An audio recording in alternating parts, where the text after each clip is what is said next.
जळगावच्या चोपडा तालुक्यामध्ये तलाठ्याला धक्काबुक्की करण्यात आली। वाळू माफियांनी जीवे मारण्याचा प्रयत्न सुद्धा केला। कारवाईसाठी गेलेल्या तलाठ्यावर जीवघेणा हल्ला करण्यात आला। वाळू तस्करांच्या विरोधामध्ये आता पोलीस स्टेशनमध्ये गुन्हा दाखल झालाय। तर या घटनेने महसूल विभागामध्ये मोठी खळबळ उडालेली आहे। उशिरा वाळू वाहतूक सुरू होईल असे समजल्यामुळे ते पथक दबाधरून बसले होते आणि पहाटे 5:30च्या सुमारास पथक अंधारात गेले असता त्या ठिकाणी काही वाहनं पळवण्याच्या प्रयत्नामध्ये होते।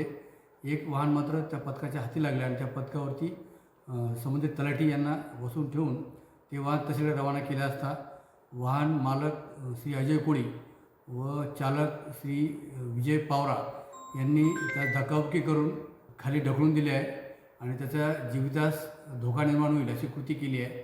त्यानुसार मंडळाधिकारी श्री रवींद्र माळे यांनी पोलीस स्टेशन येथे रितसर हजर होऊन फिर्याद दिलेली आहे।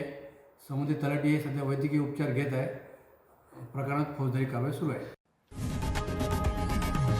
लोकशाही मराठी ऐका, पहा, जागरूक रहा।